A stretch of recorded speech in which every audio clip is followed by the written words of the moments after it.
This video is going to be the first video in a multi-part series where I take a underdeveloped free-to-play account and take it all the way to clearing the abyss, all 36 stars. I'll be going over the step-by-step process of how I plan on accomplishing this so that newer and free-to-play players can follow along to see how they can progress their own accounts. I would also like to add that I'm further challenging myself by not using the Raiden national team. I don't plan on using Bennett either, as I would like to challenge myself even more. To start us off, I'm going to show the two teams I plan on using to clear the abyss and why. The first teams consist of Hu Tao using Shiminawa's with a Staff of Homa. She is C1. Xing Cho using the Noblesse set, using the R3 Sax Sword, and Yulan C0, 2-piece Emblem, 2-piece Tenacity with a Favonius, and a Sayu with 4-piece Viridescent Veneer with little to no attack or EM, using a Favonius Greatsword. Xing Cho and Yulan will provide 25% increased max HP, which will buff both Yulan and Hu Tao's damage, and will allow us to enable Vape constantly since we have 2 Hydro units. I choose Sayu over Venti because I use Shiminawa's set, meaning I won't be able to sustain my health with Hu Tao's burst. I can minimize the amount of healing Sayu does so that I can make use of Hu Tao's and Homa's passive by not investing into very much attack and EM, which also saves me more resin. So at face value, this team seems a little wonky and off meta. Not many people are using Shiminawa's on Hu Tao or Sayu in general, or have a healer on a Hu Tao team, but I can assure you it's good enough to clear the abyss. It will make more sense after I explain the next team. The second team will consist of Eula with a 2-piece Blood, 2-piece Flame, and an R5 prototype. Raiden will have a 4-piece Emblem and an R5 Catch. Diona, Noblesse, Favonius, Fischl, Stringless, with 4-piece Tenacity. For this team, Eula will be the main DPS and Raiden will help battery Eula's ult. Diona will also help battery Eula's ult. She also can provide us with a shield and healing, which makes clearing the abyss much more comfortable. Fischl on Tenacity isn't great for her own damage, but the vast majority of my team's damage comes from Eula's burst and Raiden's burst, so this is fine.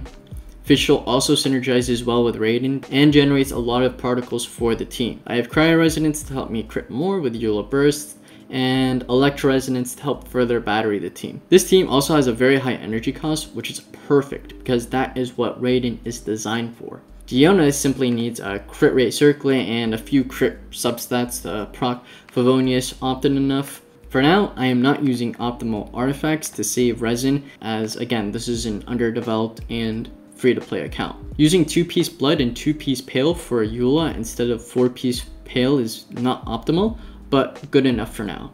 Same thing with Yulan, she is better with a 4-piece Emblem. I plan on working towards these 4-piece sets later on when I try and min-max my characters.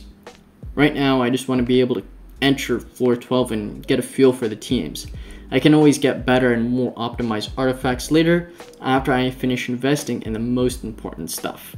Both Sayu and Diona are very good because they're very low investment while yielding great synergy and effects for our team. By farming for Pale Flame set, I'm also farming for Fischl and Yulan. Those Tenacity pieces won't go to waste even though I don't have Zhongli. By farming for Noblesse, I can also get Bloodstain pieces which can be used on my Eula if my luck fails me in the Pale Flame domain. Same thing with Emblem domain. I could farm Crimson Witch, but then I lose out on a lot of resin because I can't make use of the other set. Even with artifact strong boxes, I'll still end up losing out on a lot of resin. Instead, I can use the Shiminawa pieces while I farm the Emblem domain for my Raiden and Yulan. So as you can see, while I could farm Thundering Fury domain for Fischl or Crimson Witch on Hu Tao, there are ways to get similar results without spending as much resin. By doing this, I end up only having to farm 3 different artifact domains instead of 5 or 6. I don't even have to farm Viridescent Veneer because 4-star set is probably better than a 5-star set to limit the amount of healing my Sayu does, so that she doesn't interfere with Hu Tao's passive. Next, let's cover the order of how I'm going to invest into these characters. I keep track of Genshin stuff using this Ascension planner. I will be using this planner throughout the series to help keep track of what I need to focus on.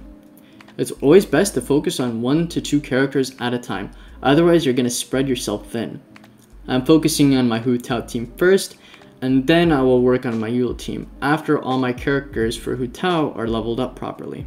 Also, note that even though I want my Eula and Eula to be level 90, this is not a priority and will be one of the last things I work on. I've scheduled this planner so that 5 days a week I will be farming for character talent books, and the other 2 days of the week will be for weekly and regular bosses to ascend my characters. The first thing you should do is get your character talents to level 8. Getting your talents up will be the most significant boost in damage for your account. Some characters like Sucrose or Venti don't need to level up their talents because they deal most of their damage from Swirl. This applies to Sayu as well, since she is on my team purely for Viridescent Veneer, but I may increase her talent level if she isn't providing enough healing for my team. After I get my character's talents leveled up, I'll focus on the weapons as they are the next big damage increase. After and during my weapon grind, I will start focusing on artifact grinding.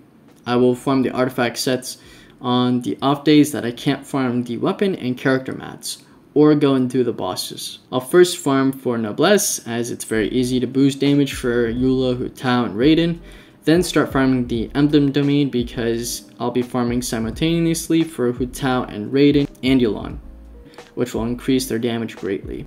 Then after that, I can work on my Eula.